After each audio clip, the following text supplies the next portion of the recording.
comes after the unimaginable comeback by New York in Game 1, coming from 22 down to steal it from Cleveland, and James Harden certainly couldn't steal it from Jalen Brunson. You cannot hide with yellow stop shoes him. on. You can't hide Harden with yellow attacked shoes. relentlessly in that fourth quarter. 15 points scored against him. Brunson finished the game 7 of 11 when guarded by Harden. And despite all that, this is what head coach Kenny Atkinson said when asked about Harden and what he told him.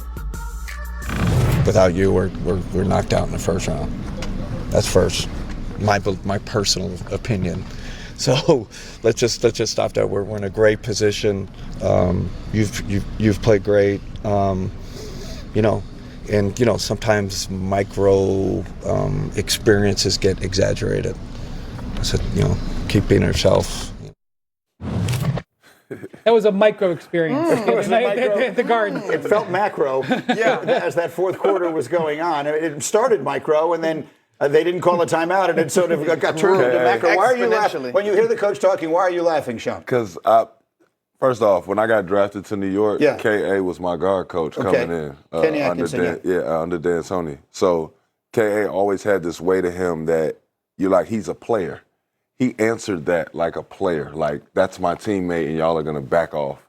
But K.A., come on, man. Come on, man. It just... There's certain moments in the playoffs that it's like, oh, yeah, it can be minuscule if we're talking about the regular season. But in the playoffs, when we see you, oh, you limping? Oh, yeah, all bets off. We're going to run this every time. He can't move. Take him out. Take him out. But that's what the playoffs is designed to do. You miss a shot in the corner. You didn't make that 3 in the corner. Yeah, during the season, whatever. Maybe you get 2 of these.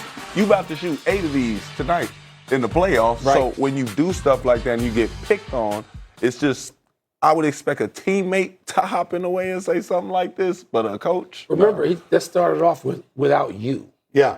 He wasn't talking to us. Right. He's talking to James. That is exactly He's got to sell James on this. He's got to make James, so you were so right about teammate. He took on that role. That's good coaching. He owed him a lot after the other night, which wasn't. But that's how you have to handle that on the off day. He was speaking through us to James Harden. Yeah. Yeah, and I would say the best way you can help him isn't just defending him in the media. He could get a game plan tonight. That part might be nice. Protect him a little bit on how they're going to handle that when Brunson attacks him. But one thing Kenny Atkinson said that I absolutely did agree with is he said, you guys can talk about the defense all you want. Offensively, we died out there. And all the highlights are of Brunson, as they should be. Brunson was awesome. But the reason that the Knicks were catching up was because the Cavs stopped scoring on the other end. Correct. This is when Karl-Anthony Towns went off for 7 rebounds in that fourth quarter alone. There were no second chance points. The Knicks defense, whether you want to say their offense died on the vine or the Knicks defense turned up in the fourth quarter, that part is true. But I think to your point, this is the playoffs. Yeah, that happened. But this was the thing that was an immovable force down the stretch, and nobody came to his rescue. Now, I had to settle down from my regional broadcast role with the Knicks. But then you think about it, y'all know who he is. To me, it was like, are we going to get some help in here? Like, are we going to try something different? This is not breaking news. That's the beauty of the playoffs, though. There's no running. You can't run from this. We all see it. We're going to walk it up. It's going to go 1-4 flat. And we looking for the yellow shoes. I heard you say it on TV. I can't let it go down. Wear black shoes tonight. I can't let it go down. Yeah, it stands out. What's the chess move then? What Kenny Atkinson said? We all agree. He said what he has to say, whatever it is that he thinks. The coaches don't tell you the truth with their words. They tell you the truth with their actions. What's the adjustment that they make tonight? I think on the flip side, Jalen Brunson has gotten the same sort of treatment at different points as well. Oh, yeah. And so I think Donovan Mitchell has to have a much better game for the Cleveland Cavaliers. And late in game, you're going to have to make Jalen Brunson more uncomfortable. Like, literally, if he was 7 of 11 with James Harden guarding him, 5 of those shots was off the glass, too. Like, he was just in a zone in terms of touch, and off the glass was over the bigs. And that's what I'm saying. That second level of help, somebody got to risk making the play. If you give up a layup on the back end, at least it wasn't 11 that continued to kill you. Yeah, there's a couple things you can do. One, you can pre-switch. You can get him out of position. But the other thing is, frankly, Harden is not guarding Brunson. When they bring the ball up the court, Harden's not on him. The Knicks have to run a move to get Harden on him, and the Cavs just surrendered on those plays. They just let Harden get on. They didn't work one iota. work before you even get the isolation. Make the Knicks have to work very hard to force that matchup. They tried to trap, but it was one of those, what are you doing? Like, it was a half. It was too late. It was not a committed trap at all. I'm talking about something that Shams just said about Brunson. Yeah. I mean, Brunson has been the victim of targeting as well. Right. Okay? But you can't have Donovan Mitchell walking up the right side of the court to the point where we all started asking each other, is he injured? Yeah. Is he hurt? No. Something wrong. He is so inactive after a 29-point performance, but last scored with 8.5 minutes left. So no. Donovan Mitchell has to go at Jalen Brunson. That dynamic has to change. And that's one of the reasons why Harden is so important. People say, take him off the court. They need him to stay on the court to help share the load because Donovan Mitchell does wear down. This has happened repeatedly in his career. He does wear down in fourth quarters. Harden is a floor raiser for them. They need Harden out there to carry the load offensively to ease it on Donovan. The other thing, though, too, y'all, the Knicks were committed to their double team for a long time in that game, and Harden, to his credit, was eating that up. Like, the Knicks were giving up threes left and right, lobs in the paint because they were committed to double teaming James Harden, and he was basically the hockey assist, if you will. I wanted to ask Shump one question. The additional rest that the Knicks got, it looked like that made a big difference in the fourth quarter, right? Yeah. The Cavs, the dead legs caught up to them, and the Knicks' freshness.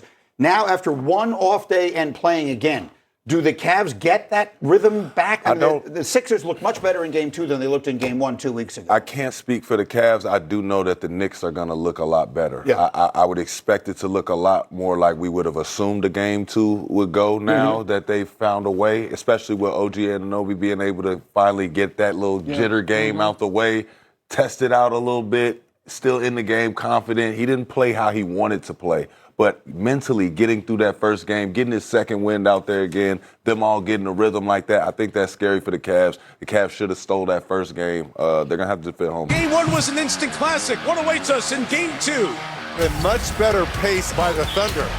SGA! Oh, my goodness! Stephon Castle! The highest level of basketball you can find. Wemby feeling it. The MVP says, I got it. SGA is on a roll right now.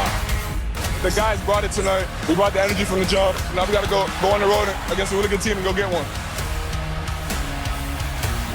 SGA had 30 last night. Victor Wembanyama had another very good game, but he didn't look superhuman as he did in Game 1, and OKC ties up the series at 1 game apiece. And we talked this morning about the injuries and the significant concerns, and what happens in those MRI tubes today may wind up deciding how this series goes. But I want to ask you guys, Shump, I'm going to start looking right at you.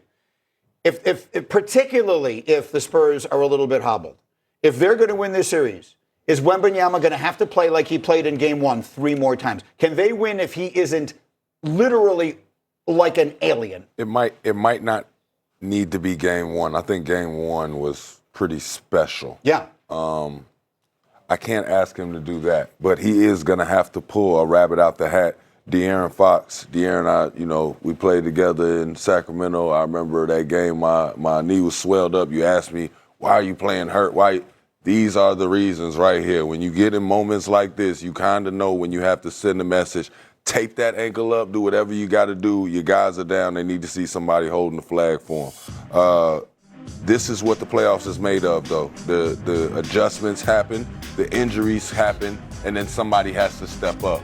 I do think that one of the biggest things for the Spurs was their depth at the guard position, and now that gets taken away. I don't like when players go outside themselves, but if you're going to be somebody that can go outside yourself, be 7'5". I guess that's right. Did they find, I guess the other way of looking at it is, with Hartenstein playing as well as he did and occupying him, and we talked about it a lot off the top of the show, there was no answer for Wembanyama, but did the Thunder find the right counter punch maybe for last night. that carries on? Yeah, for last night. But they're going to have to try everything. That's why when people went crazy in Game 1 talking about the wings guarding him and being and Hardenstein, Caruso and Dort, you got to try everything. You got to change it up. If you got 5 pitches in the arsenal, use them. You're not just going curveball, fastball. That's what they're going to have to do. So it worked. It was a great counterpunch last night. Does that mean it's going to work in Game 3? No. One thing they could do is they have a guy on their bench that they could activate a little bit, and that's Luke Cornett. Luke Cornett has championship experience. He has barely played in the first 2 games. That would be double big but they call down in San Antonio the French vanilla lineup. I'm not saying they start that way, but one thing they could do if you're down on guards, you lean into your size, and that's one thing they could do. Also, I will point out Devin Vassell had an excellent night last night. It's been lost in all this. He had 6 threes.